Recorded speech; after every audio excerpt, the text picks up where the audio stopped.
Yes मेरे प्यारे बच्चों, सितंबर 24 सीए इंटरमीडिएट का रिजल्ट आया। बहुत सारे बच्चों की रिक्वेस्ट आई कि सर आप हमको जनवरी 25 के लिए एक प्रॉपर प्लान बना कर दीजिए। हालांकि दिवाली के पहले मैंने आप लोगों को प्रॉमिस भी किया था कि मैं सेकंड को आऊँगा और आप लोगों को एक प्रॉपर प्लानिंग बनाकर दूंगा। लेकिन चूंकि विद्योदय की छुट्टियाँ 4 तक थीं और सारी फैकल्टीज़ ने रिज्यूम 4 को किया और कृष्णा सर ने 4 की शाम को रिज्यूम किया, तो कल मैं उनसे पूरा डिटेल लिया, सीक्वेंस समझा और उसके बाद फिर आप लोगों के लिए एक डिटेल्ड रिवीजन प्लान प्रिपेयर किया है। क्योंकि सिर्फ वीडियो आके बनाने का पर्पस नहीं था कि बस आके वीडियो बनाओ, अपनी बातें करो और निकल जाओ, इसलिए थोड़ा सा टाइम लगा, उसके लिए क्षमा चाहते हैं। लेकिन चूंकि मुझे आपको कुछ ऐसा देना था जो आप में कुछ एनर्जी, पॉजिटिव एनर्जी दे पाए, आपको प्रॉपर प्लानिंग दे पाए, जिससे आप उसको एक्चुअली इम्प्लीमेंट कर पाएँ और जनवरी का रिजल्ट अपने फेवर में कर पाएँ। तो इसलिए थोड़ा सा समय लगा, उसके लिए क्षमा चाहते हैं। लेकिन हाँ, अब मेरे पास आपके लिए कुछ प्लान है, प्रॉपर प्लान है, और उस प्लान के अकॉर्डिंगली अगर आप पढ़ते हैं तो डेफिनेटली आपको इसमें बहुत बहुत सक्सेस मिलेगी। ऐसी हम पूरी फैकल्टी टीम की जो भावना है वो यही है। तो सर पहले आप ये समझिए कि आपके पास अभी नवंबर के अप्रोक्स 24 डेज है। अगर अपन आज की तारीख भी हटा देते हैं तो वही 24 दिन है आपके पास नवंबर के। दिसंबर के 31 दिन है, तो ये हो गया आपके पास 55 डेज, और जनवरी के 10 दिन मान लेते हैं तो 65 डेज, 66 डेज आपके पास हैं। लास्ट के 2-3 दिन तो आप तो सिर्फ अकाउंट्स पढ़ने में देंगे। मैं ये जो प्लान आपके पास लेकर आया हूँ, ये प्लान प्योरली उन लोगों के लिए है जो एक ग्रुप अपीयर कर रहे हैं, या तो ग्रुप 1 या तो ग्रुप 2। ग्रुप 2 कौन अपीयर कर रहे हैं? जिनका ग्रुप 1 ऑलरेडी हो चुका था, अभी क्लियर हो गया है, और अब वो ग्रुप 2 की तैयारी करेंगे। जिन्होंने ग्रुप 1 का पेपर दिया और जिनके 150 मार्क्स नहीं आ पाए, अगर उनके मार्क्स 120, 125, 110, 115 हैं, तो ये बिल्कुल भी रिकमेंडेड नहीं है कि वो आप इस पॉइंट ऑफ टाइम पर आप वापस से बोध ग्रुप की तैयारी करें और फिर दें, क्योंकि बोध ग्रुप के लिए टाइम थोड़ा सा कम है। अगर आप हम लोगों की वैल मानते हैं, हमारी वैल्यू करते हैं बातों की, तो भाई आप लोगों से रिक्वेस्ट है कि प्लीज़ अभी हम एटलीस्ट जनवरी 25 में एक ग्रुप तो हाथ में लेकर बाहर निकले। वो बोलते हैं ना कि सर 24 26 बनने निकले और 2 बन के वापस आए। कहीं ऐसा ना हो कि यार वापस से हमें जनवरी अटेम्प्ट में निराशा हाथ लगे, हम अनसक्सेसफुल रहे।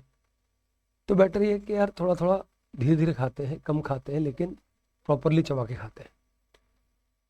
जिन लोगों ने बोध ग्रुप के पेपर दिए थे और जिनके 260 270 के आसपास मार्क्स आए हैं, वो डेफिनेटली बोध ग्रुप की तैयारी करें और बोध ग्रुप का एग्जीक्यूशन आगे करें, क्योंकि उन्होंने इस लेवल की मेहनत कर रखी है। अगर 260 270 के आसपास आ रहे हैं तो इसका मतलब ये है कि आपने इतनी मेहनत की है कि अब आपको सिर्फ एक अच्छा रिफ्रेशर, कुछ टच देना है अपने प्रिपरेशन को, रिवीजन को, और आप आराम से 300 का वो मार्क क्रॉस कर लेंगे। लेकिन जिनके 200 आए, 210 आए, उनके लिए बिल्कुल रिक्वेस्ट है कि प्लीज़ अभी कोई बड़ी बातें ना करें, बड़ी चीज़ें ना समझें, आराम से करें। सीए इंटरमीडिएट का एक ग्रुप निकलना एक बार में भी अच्छी बात है, कोई ख़राब परफॉर्मेंस नहीं है। तो मैं अभी आप लोगों के लिए पहले सिर्फ ग्रुप 1 और ग्रुप 2 की प्लानिंग लेकर आया हूँ। एक वीडियो और मैं बना दूंगा आज ही, जिसमें हम बोथ ग्रुप की प्लानिंग करेंगे। लेकिन बोथ ग्रुप की प्लानिंग सिर्फ उनके लिए है जिन्होंने बोथ ग्रुप ऑलरेडी अटेंड किया था और 250 260 के आसपास या उसके ऊपर मार्क्स आए थे। जिनके भी 250 से कम मार्क्स आए हैं, वो पहले तो यार ग्रुप 1 या ग्रुप 2 जो भी आपका चॉइस का ग्रुप है, आप उसको अच्छे से 2 से 3 बार रिवाइज करेंगे। फिर उसके बाद अगर आपके पास टाइम बचता है तो ही आप बोथ ग्रुप की प्लानिंग करेंगे, या फिर दूसरे ग्रुप का कोई एक सब्जेक्ट एग्जाम करने का प्रयास करेंगे। 250 के नीचे वाले जितने बच्चे हैं उनसे रिक्वेस्ट है, प्लीज़ समझिए बात, टीचर्स की बात मानिए, आपका भला चाहते हैं। आपका बुरा कभी नहीं चाहेंगे, आपके लिए जो सही है वही बताएंगे, फिर हम आपके लिए भले ही अच्छे लगें या ना लगे, लेकिन जो सही है जो अच्छा है वही आपको बता रहे हैं। तो सर ग्रुप 1 के लिए आपके पास अप्रोक्स 66 डेज है। अब मैं मान रहा हूं कि एटलीस्ट आप इन 66 डेज में कम से कम 12 घंटे तो पढ़ेंगे, और पढ़ना भी चाहिए, इससे कम से क्या काम चलेगा यार। तो आपके पास अप्रोक्स 792 आवर्स अवेलेबल हैं। आप इससे ज़्यादा पढ़ेंगे तो अच्छी बात है, लेकिन ये बेयर मिनिमम है जो आपको करना ही चाहिए यार। तो 792 आवर्स डिवाइडेड बाय, अगर मैं एक ग्रुप के 3 सब्जेक्ट करता हूं तो अप्रोक्स हर सब्जेक्ट के लिए आपके पास 264 आवर्स का एक ब्लॉक मिलता है, जिसमें आपको एक सब्जेक्ट करना होगा। इस 264 आवर्स को मैं बेसिकली 4 पार्ट्स में बांटा, आपको दिखा देता हूं तो शायद आपको और अच्छे समझ में आए। 4 पार्ट्स में हमने इसको बांटा है। फर्स्ट रिवीजन देखो भाई बहुत क्लियर है, सितंबर में अगर मेरा अच्छा रिजल्ट नहीं आया है तो इसका मतलब मैं मान रहा हूँ कि अपन 0 पे खड़े हैं, बस केवल हमारी क्लास हो गई है और हमें वापस से पूरे स्क्रैच से रिवीजन स्टार्ट करना है। तो मैंने आप लोगों के लिए पर सब्जेक्ट 264 आवर्स निकल कर आ रहे हैं ये बताया, और इसको 4 टुकड़ों में बांटा। आप ये मान के चलिएगा कि जब तक इतने रिविजन्स नहीं होंगे, जिस लेवल पे पेपर्स आ रहे हैं, जिस लेवल पे कंटेंट एग्जाम में पूछा जा रहा है, वो सब कुछ कवर कर रहे हैं, कुछ भी नहीं छोड़ रहा है। आप चेक करिए, मई 24, सितंबर 24, एक सिंगल चैप्टर उन्होंने नहीं छोड़ा। सब जगह से कुछ ना कुछ थोड़ा थोड़ा उन्होंने पूछ ही लिया। यहां पर हम सोचे कि यार सिलेक्टिव होके पढ़ लेंगे तो थोड़ा सा मुश्किल जाएगा यार। तो बेहतर ये है कि आप 264 आवर्स को सिस्टमैटिकली 4 पार्ट्स में बांटेंगे, सो दैट हम एटलीस्ट 4 रिवीजन करके एग्जाम में जा पाए। क्योंकि मैंने फर्स्ट रिवीजन के लिए आपको 120 आवर्स अलोकेट किए हैं। 120 आवर्स मतलब सफिशिएंट नंबर ऑफ आवर्स है। आप बहुत आराम से हर चैप्टर के प्रॉपर तरीके से, सिस्टमैटिक तरीके से, कम से कम प्रैक्टिकल की बात करूं तो हर चैप्टर के कम से कम 10 से 15 क्वेश्चंस लिख के सॉल्व कर सकते हैं। कल हम सारी फैकल्टीज मतलब 9 की 9 फैकल्टीज बैठे थे एंड वी वर डिस्कसिंग क्या रिजल्ट क्यों खराब आ रहा है, कहाँ कृपा कहाँ रुकी हुई है। तो वहां पर बहुत सारी बातें निकल के आई, और उसमें से जो 2-3 बातें आपके पार्ट पर आई वो ये आई कि सर बच्चा रिवीजन जब कर रहा है तो वो ऐसे क्या करता है, कॉपी रखता है, आंसर रखता है, क्वेश्चन पढ़ता है और कैलकुलेटर पे सॉल्व करके जो आंसर है उसको टिक लगाता है। बेटा ऑडिट पढ़ना है, ऑडिट करना नहीं है। और एग्जाम के लिए ऑडिट नहीं किया जाता, एग्जाम के लिए प्रॉपरली पढ़ा जाता है, प्रैक्टिस की जाती है। क्योंकि कितने सारे बच्चों के रिमार्क्स आए थे कि सर एग्जाम में बहुत कुछ बन भी रहा था, ऐसा नहीं बन रहा था, लेकिन टाइम कम पड़ गया, हम पूरा पेपर ही नहीं लिख पाए। तो पेपर क्यों नहीं लिख पाए, उसका सिंपल रीजन है। पेपर ना लिख पाने का रीजन क्या है, सिंपल, पेपर तो 3 घंटे का था, कई बच्चों ने अटेंड किया 100 आउट ऑफ 100। इसका मतलब ये है कि यार अटेंडेबल तो था, हमसे नहीं हो पाया। हमसे क्यों नहीं हो पाया, क्योंकि सर प्रैक्टिस कम थी। प्रैक्टिस क्यों कम थी, क्योंकि सर हमने ऑडिट किया था। तो इसलिए मैंने आपको पहले रिवीजन के लिए 120 आवर्स पर सब्जेक्ट दिए, और 120 आवर्स लिटरली बहुत अच्छे होते हैं, बहुत जबरदस्त होते हैं। आप पहले उस 120 आवर्स का पूरा प्रॉपर इस्तेमाल करेंगे, प्रॉपर प्रयोग करेंगे, यूज करेंगे, और उसके बाद फिर आपको सेकेंड रिवीजन की तरफ जाना होगा। ध्यान रखिएगा, ये जो मैं आपको बता रहा हूँ, आप अगर आप उसको फॉलो करते हैं, हमारी बात मानते हैं, तो आपको निराशा हाथ नहीं लगेगी। मैं आपको बहुत जिम्मेदारी से बोल रहा हूँ, आपका जनवरी अटेम्प्ट निकलेगा, पक्का निकलेगा। तो sir 120 hours for first revision, उसका 60% अप्रोक्स सेकेंड रिवीजन, उसका 60% अप्रोक्स थर्ड रिवीजन, और फोर्थ रिवीजन फाइनल टच में भी वापस से सिस्टमैटिकली आपको 34 आवर्स दिए हैं। यानी अगर आप 12 घंटे एक सब्जेक्ट के लिए देते हैं, यानी अप्रोक्स 3 डेज में आपको फाइनल टच करने के लिए मैंने टाइम निकाल के रखा है। ये पर्याप्त समय है जिसमें आप बहुत आराम से group 1 as well as group 2 निकाल सकते हैं।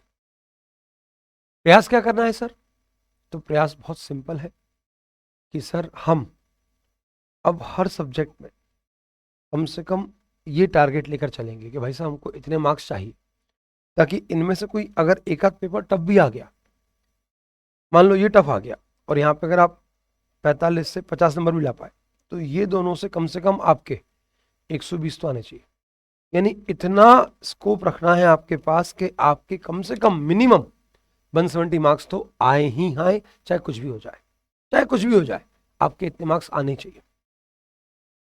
अब सर रिवीजन का सीक्वेंस क्या रखना है आपको, बस यही सब करने के लिए थोड़ा सा लेट हो गया, क्योंकि एक एक टीचर्स के साथ बैठा, उनसे डिस्कशन किया, उन्होंने प्रॉपरली पुराने 2 पैटर्न्स और पेपर देखे और उसके बाद उन्होंने ये सारी चीज़ें बनाई हैं।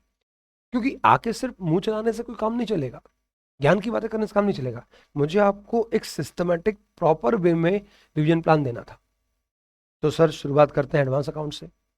एडवांस अकाउंट्स में भैया 60 मार्क्स दोनों अटेम्प्ट्स में, सितंबर भी और मई भी, ये सभी चैप्टर्स एग्जाम में आए, एक सिंगल चैप्टर उन्होंने छोड़ा नहीं है। बायबैक हर दोनों एग्जाम्स में 7 to 8 मार्क्स का आया। कैश फ्लो आपका दोनों अटेम्प्ट में मिनिमम 8 का आया, हालांकि सितंबर में तो 8 + 6 14 मार्क्स का आया है, 7 + 6 13 मार्क्स का आया है, लेकिन हम मानते हैं कि हाँ 7 से 8 मार्क्स का आएगा। इन दोनों पैटर्न से बात क्लियर आ गई है, दोनों अटेम्प्ट से बात समझ में आ चुकी है कि सर सारे चैप्टर्स एग्जाम में आएंगे, सारे चैप्टर्स आएंगे। अकाउंटिंग स्टैंडर्ड्स में दे विल बी सिलेक्टिव, क्योंकि 25 अकाउंटिंग स्टैंडर्ड वो नहीं पूछ सकते, लेकिन चैप्टर्स तो वो सातों के सातों पूछेंगे। तो सबसे पहला काम आपको यही करना है, सिर्फ ये चैप्टर्स आपके एग्जाम में 66 मार्क्स देकर जा रहे हैं, तो आपको इन चैप्टर्स को बहुत जबरदस्त तरीके से रिवाइज करना है। सीक्वेंस क्या रखना है, तो देखो 7 to 8 मार्क्स का बायबैक आया आपके। मई अटेम्प्ट में रिकंस्ट्रक्शन आया था 14 का, और शेड्यूल 3 यानी फाइनेंशियल स्टेटमेंट ऑफ कंपनीज से आया था 4 नंबर का क्वेश्चन, डिविडेंड वाला क्वेश्चन आया था।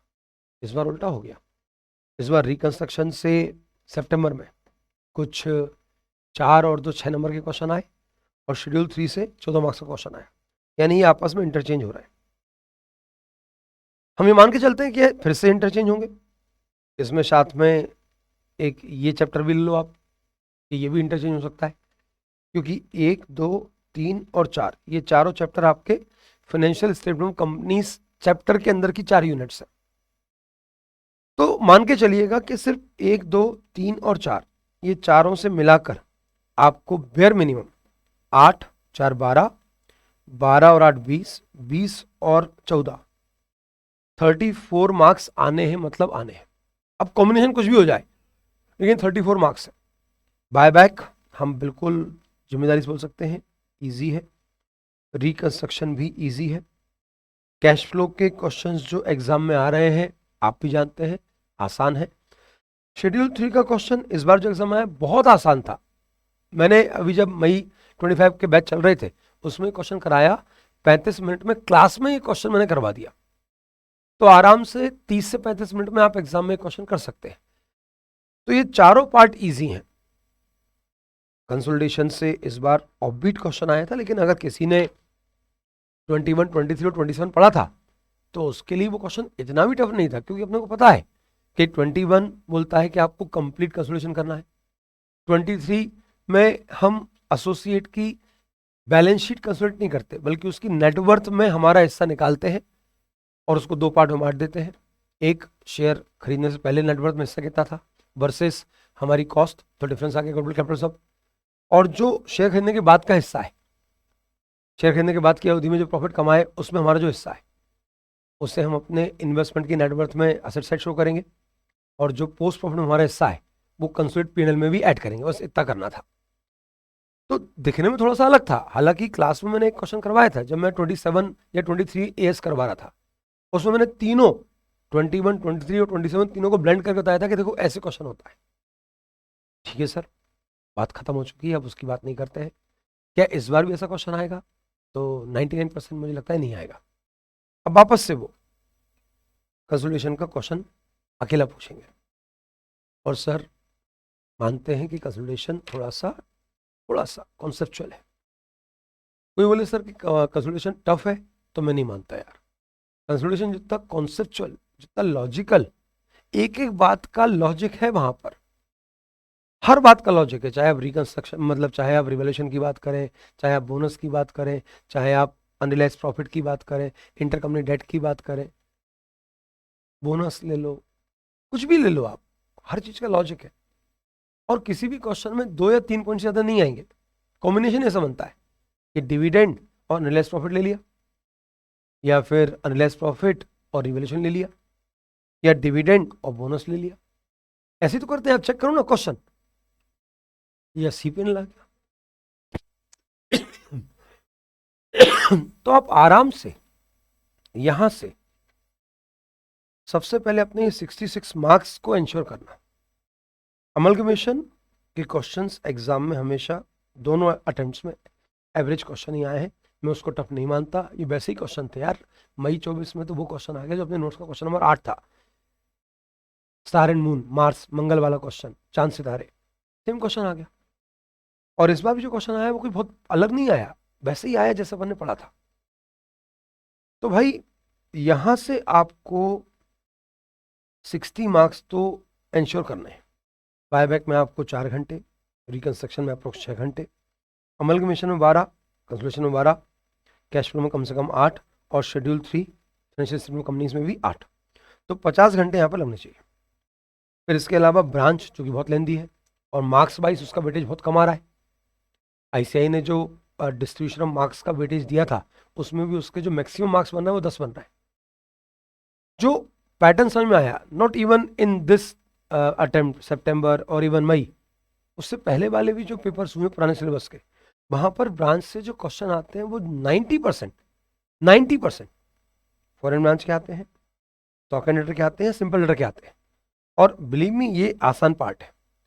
इंडिपेंडेंट ब्रांच थोड़ा सा लेंदी जाता है, वो 10 नंबर तक फिट हो ही नहीं सकता, इसलिए उसके आने के चांसेस बहुत कम है। हाँ, वहां से कुछ आ सकता है, तो आ सकता है जनरल एंट्रीज, वो आसान है, वो आप कर सकते हैं। तो आप ब्रांच में at least foreign branch, stock and later और सिंपल लेटर कर लीजिए, इसमें 6 से 8 घंटे लगेंगे। इसके लिए हमारे जो रिवीजन लेक्चर्स हैं, एक 6 घंटे का कंप्लीट रिवीजन लेक्चर बनाया था मैंने ब्रांच का। उस 6 घंटे के रिवीजन लेक्चर में मैंने पूरा simple letter, stock letter, independent, foreign branch चारों पढ़ाए, और कम से कम उसमें 12 क्वेश्चन कराए। अगर आपने सिर्फ वो लेक्चर सुन लिया और जो 12 क्वेश्चन कराए उनको अच्छे से कर लिया, कॉपी नहीं करा, खुद से करके देखा, तो भी सफिशिएंट है। और आप ये बिल्कुल पक्के से करिए ही करिए। फिर इसके बाद अकाउंटिंग स्टैंडर्ड्स में अगर हम बात करें, तो मेरी गट फीलिंग बोलती है कि सर ये सितंबर 24 में नहीं आया था, मई 24 में आया था, ये अभी तक नहीं आया है, तो आपके एग्जाम में इसके आने के चांसेस बहुत बहुत है। इसके अलावा अकाउंटिंग स्टैंडर्ड 22 भी एग्जाम में आने के चांसेस बहुत बहुत है। अगर फॉरेन ब्रांच का क्वेश्चन नहीं आया, तो मेरा मन बोलता है कि AS 11 से क्वेश्चन आना चाहिए।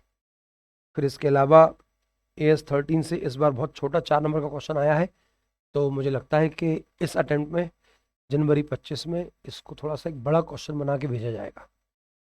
10, 26 और 28 इनविटेबल हैं, इनको तो सर करना ही करना पड़ेगा चाहे कुछ भी हो।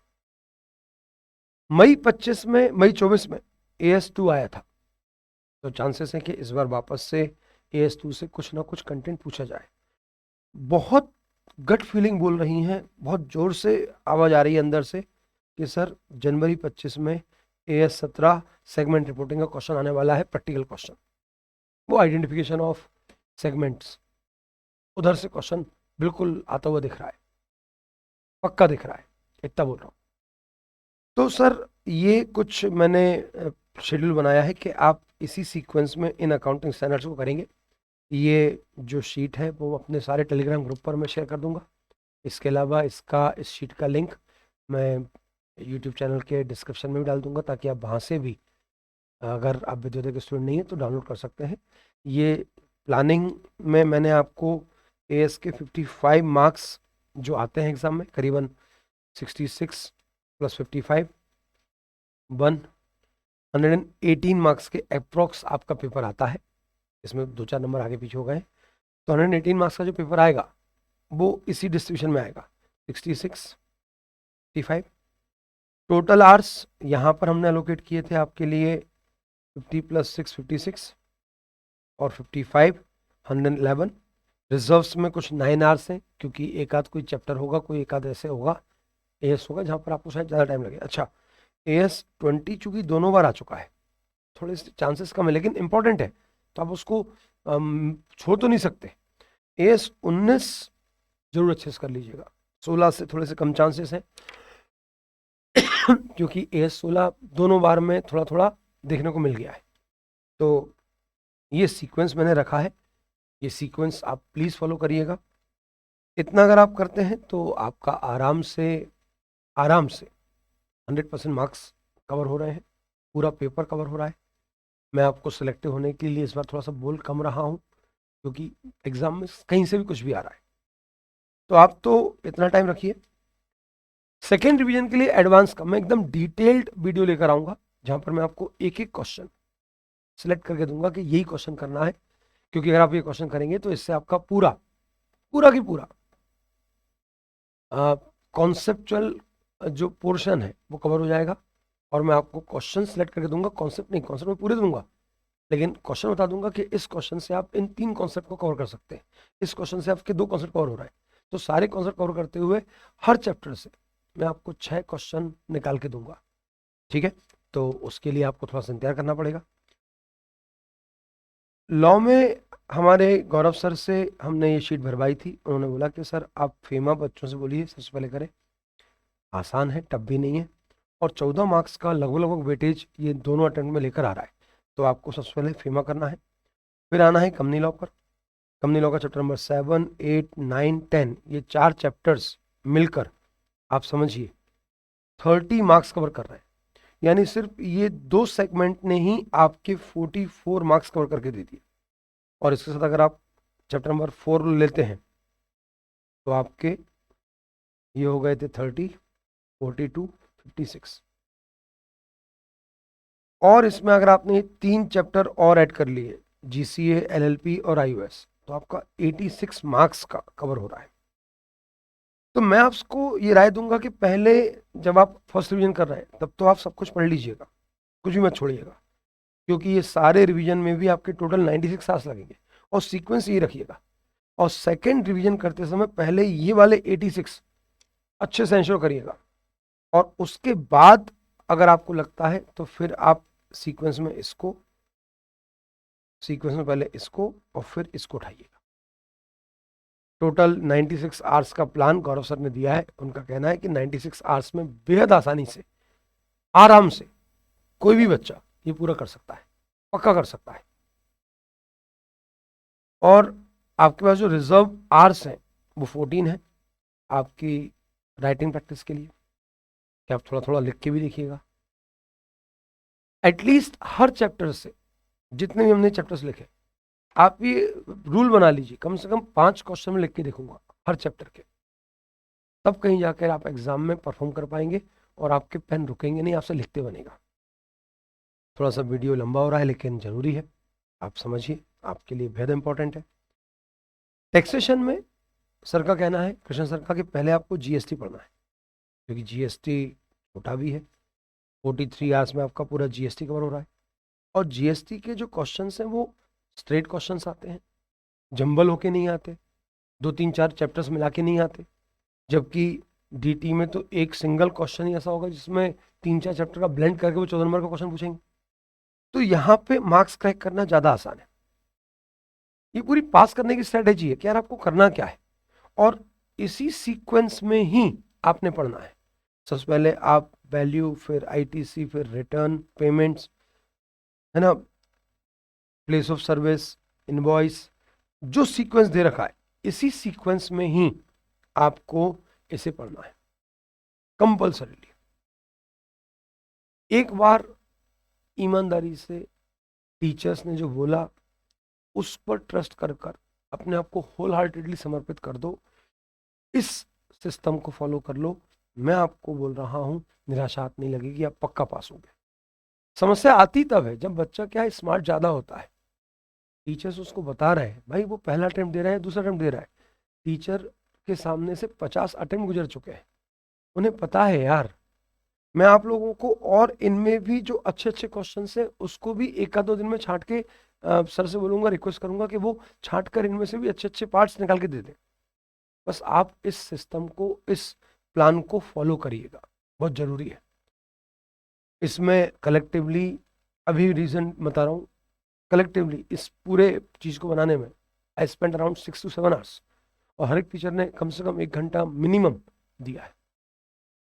तो हमारे इस पूरे एफर्ट्स को तभी कुछ एनकैश किया जा सकेगा जब आप इसको ब्लाइंडली फॉलो करेंगे। तो रिक्वेस्ट है कि आप इसी सीक्वेंस फॉलो करिएगा। इनकम टैक्स में रेसिडेंट आसान है, 5 नंबर का आएगा, बिल्कुल करिए। फिर 5 नंबर का ROI आएगा, set of and carry forward करिए। ये 20 नंबर आ रहे हैं यार, ये 20 नंबर यहाँ से आते हैं बॉस। तो कहाँ कहाँ कैसे आप सोच सकते हो कि दिक्कत आएगी? थोड़ा सा प्लानिंग करिएगा। अगर आप प्लानिंग करेंगे तो डेफिनेटली आपको इसका फायदा मिलेगा ही मिलेगा। तो सर, इस शेड्यूल से आपको सबसे पहले GST पूरा करना है, 50 नंबर GST का इंश्योर करना है। फिर उसके बाद आपको DT उठाना है, और इसी सीक्वेंस में resident, ROI, set of, TDS, PGVP, total income, capital gain, other sources, clubbing, उसके बाद फिर सैलरी, हाउस प्रॉपर्टी और डिडक्शन करना है। अगर आप ऐसा करते हैं तो विश्वास मानिए, आपको पक्का ग्रुप 1 पास करने से कोई रोक नहीं पाएगा। ये मैं आपके साथ शेयर कर दूंगा।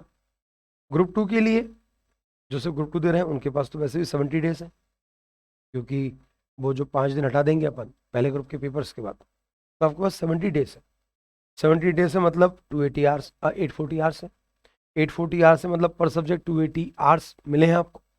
तो यहाँ पर फिर से वही 120, 70, 40 और अप्रोक्स 50 घंटे फाइनल टच के लिए, यानी 4th रिवीजन में आपके पास 3rd रिवीजन से ज़्यादा टाइम होगा। तो सर, कॉस्टिंग में सबसे पहले कॉस्ट शीट करेंगे आप लोग, ओवरहेड करेंगे, ABC करेंगे, प्रोसेस करेंगे, मार्जिनल करेंगे, मटेरियल करेंगे और लेबर करेंगे। पहले ये पोर्शन ही किया जाएगा। अप्रोक्स इसमें 58 मार्क्स आपके कवर होंगे। फिर उसके बाद आपको स्टैंडर्ड करना है, बजट करना है, सर्विस करना है। उसके बाद आप देखें तो यहाँ पर 86 मार्क्स कवर हो चुके हैं। फिर जॉइंट प्रोडक्ट, बाय प्रोडक्ट और रिकंस्ट्रक्शन करना है। पढ़ना सब है, छोड़ना कुछ भी नहीं है, लेकिन पढ़ना इसी सीक्वेंस में है। ये आसान मार्क्स हैं आपके, और हर अटेम्प्ट में यहाँ से इतना आ रहा है, तो आप प्लीज यही करिएगा। FMSM में पहले FM कर लीजिएगा, क्योंकि प्रैक्टिकल पोर्शन है तो थोड़ा सा मोमेंटम बन जाता है। COC पहले करेंगे, उसके बाद लेवरेज, कैपिटल स्ट्रक्चर और कैपिटल बस्टिंग। 50 में से 35 नंबर अप्रोक्स तो सिर्फ ये दे देंगे आपको, approx, dividend policy, ratios, working capital और टाइप ऑफ फाइनेंसिंग से 25, यानी पेपर कुछ जो आता है ना 59 मार्क्स का एवरेज, वो आ जाएगा यहाँ से। टोटल आवर्स आपको कितने लगने चाहिए? तो सर होंगे वो 81। COC 15 आवर्स, बड़ा चैप्टर है लेकिन आसान है।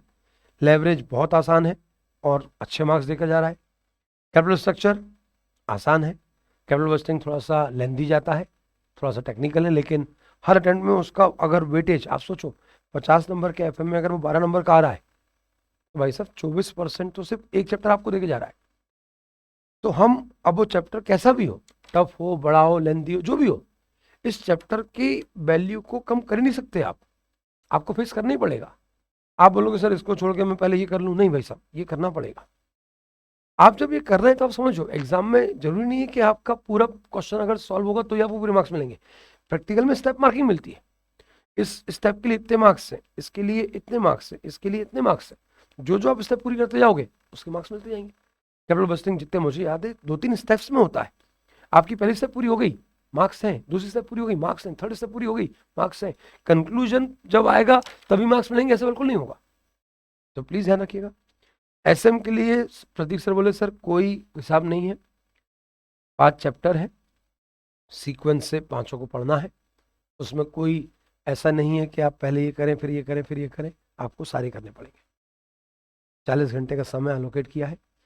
प्रतीक सर ने एक मैराथन लिया था कुछ 13 घंटे का, आप उसको रेफर करें और उसके बाद पढ़ना शुरू करेंगे तो आपको और ज़्यादा पढ़ने में आसानी होगी और समझने में भी आसानी होगी, तो आप उसको जरूर जरूर से करें। फिर इसके बाद बारी आती है ऑडिट की। ऑडिट में सर ने बोला कि आप पहले 75 से 80 मार्क्स कवर करें। वैसे तो विजय सर अभी एक सुपर क्रैश बैच लेकर आए हैं और बहुत ज़बरदस्त प्लानिंग है, मतलब हम लोगों ने बैठकर पूरा उसका स्ट्रक्चर डिज़ाइन किया है, लिटरली बहुत ज़बरदस्त है। अगर आप ऑडिट में चाहते हैं कि आपको असिस्टेंस की ज़रूरत है, और मुझे लगता है होना चाहिए होती है, ऑडिट अगर किसी की गाइडेंस में पढ़ लेंगे तो ज़्यादा बेहतर है, तो आप निश्चित ही इसको रेफ़र करें। बहुत मतलब 1999 रुपये की कॉस्ट है, जिसमें वो आपको पूरा 60 घंटे में ऑडिट समअप करके दे रहे हैं, पूरा पूरा प्रॉपरली कवर करके दे रहे हैं। इतने टाइम में आप भी नहीं कर पाएंगे। फिर उनके ऑडियो पॉडकास्ट मिलेंगे आपको रिवीजन करने के लिए, फिर उसके बाद चार्ट्स वगैरह मिलेंगे, टेस्ट भी होंगे इसमें। ये सारी चीज़ें मिला के 1,999 आपकी चार्जेस उन्होंने, मतलब हम लोगों ने रखे। That is a nominal one, क्योंकि इसमें आपके 2 मॉक टेस्ट और 2 हाफ सिलेबस टेस्ट भी हैं। तो अगर आप एक टेस्ट सीरीज ही खरीदते हैं सिर्फ सब्जेक्ट वाइज, तो आपको मिनिमम 1,000 रुपये तो पे करने पड़ेंगे।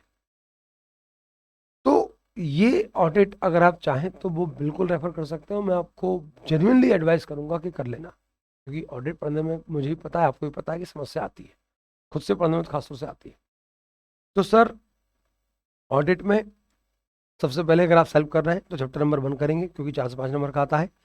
चैप्टर नंबर 2, चैप्टर नंबर 3 जिसमें आपको ऐसे 320, चैप्टर नंबर 4 में ऐसे 530 520, और कुछ भी इसके अंदर से कंटेंट है, लेकिन ज़्यादा फोकस इन पे करना है।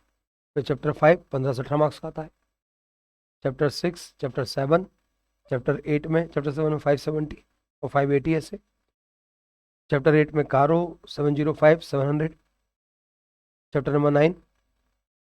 तो आपको हमारे विजय सर गाइड करते जाएंगे, आप उनसे डायरेक्टली भी कांटेक्ट कर सकते हैं, मंत्री सर से कांटेक्ट कर सकते हैं, जिन्होंने मंत्री सर से पढ़ा था, तो वो आपको और प्रॉपरली गाइड कर देंगे और प्रॉपरली समझा देंगे।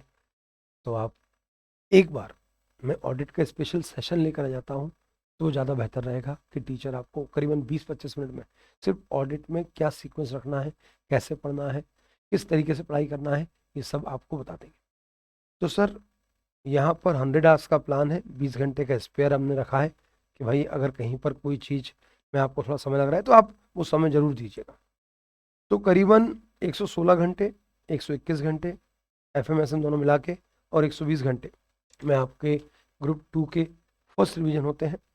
इसका 60% टाइम आपको सेकेंड रिवीजन देना है, उसका 60% थर्ड रिवीजन देना है, और फिर जो फाइनल टच है उसमें आप इत्मीनान से प्रॉपरली मल्टीपल क्वेश्चंस करिएगा। इस बार तैयारी ऐसी करके जाइएगा कि एग्जामिनर को शर्म आए अगर वो आपको आधा नंबर भी काटे तो। 10 का है क्वेश्चन तो 10 ही मिलना चाहिए, 9 का है तो 9 मिलने चाहिए, किसी भी हालत में मार्क्स नहीं कटने चाहिए। टारगेट कम से कम 210 220 मिनिमम होना चाहिए, ताकि अगर 220 का 10%, 20-22 नंबर कम हो भी गए तो भी 300 में से 200 नंबर आए आपके कम से कम।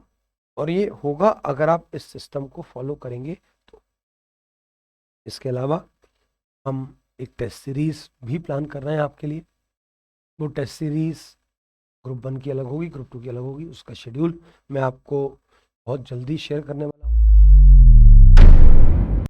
टेस्ट सीरीज के जो चार्जेस हैं, क्योंकि टेस्ट सीरीज मैं आप लोगों के लिए रख रहा हूँ तो उसकी अपनी कॉस्ट है, पेपर बनाने वालों के से लेकर कॉपी चेक करने वाले तक की कॉस्ट है। करीबन हम 3-3 चैप्टर्स का एक सेट रखेंगे, यानी हर सब्जेक्ट के आपके कम से कम 5 टेस्ट रखने वाले हैं। फिर हाफ सिलेबस के 2 टेस्ट और फिर 2 मॉक टेस्ट। ये कुल प्लान है आप लोगों को लिए। हर ग्रुप के लिए जो टेस्ट सीरीज के चार्जेस हैं वो सिर्फ 999 है, जबकि अगर आप सिंगल सब्जेक्ट की भी टेस्ट सीरीज लेते हैं तो आपको पता है कि कम से कम आपको 1,000 रुपीज़ तो बेर मिनिमम एक सब्जेक्ट के लिए टेस्ट सीरीज आपको पे करना पड़ेगी।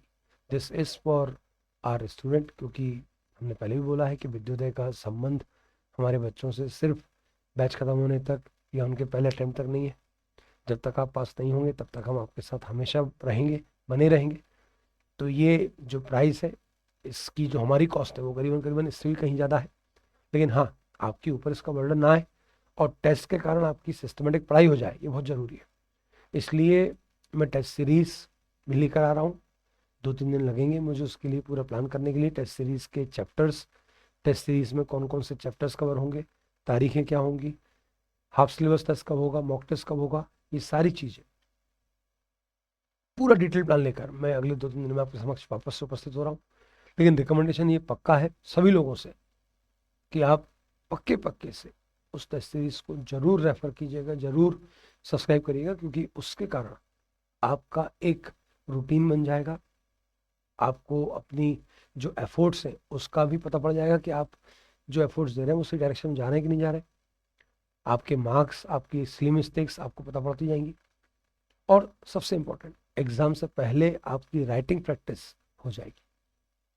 तो सर मेरे पास अभी आपको बताने के लिए इतना ही था। होपफुली ये पूरा प्लान आपको हेल्प कर पाएगा आगे की प्रिपरेशन में। और मैं बहुत श्योर हूँ कि अगर आप इसको फॉलो करते हैं तो आप निकाल लेंगे। तकलीफ आती यही है कि बच्चे को बहुत ज़्यादा नॉलेज नहीं है, वो अपनी प्लानिंग चलाता है, वो अपने हिसाब से सोचता है कि यार ये कर लेता हूँ, पहले वो कर लेता हूँ। उन लोगों से राय लेता है जिनको शायद उतना नहीं पता। हमसे ज़्यादा किसको पता होगा यार? हम वही है ना जो आपको पढ़ा रहे हैं। हम अगर आपको बता रहे हैं तो आपको उसको फॉलो करना चाहिए, क्योंकि हमारे एक्सपीरियंस बहुत लंबे हैं और बहुत ज़्यादा हैं। हम आपको गलत सलाह नहीं देंगे, तो आप उसको फॉलो करिए और उसके अकॉर्डिंगली अगर आप पढ़ेंगे तो आप पक्का पक्का पास होंगे। अभी इस वीडियो में मेरे पास आपको बोलने के लिए इतना ही था।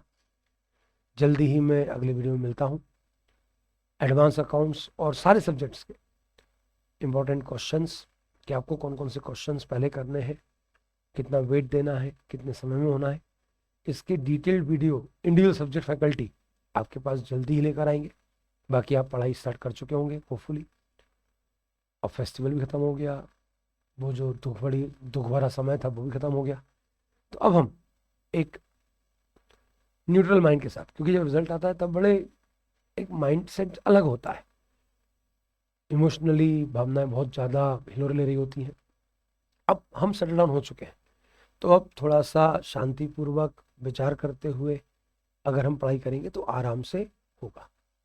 चलिए सर, मिलते हैं जल्दी ही आपसे with detailed plan of individual subject. Thank you so much, bye bye, love you and take care, bye bye.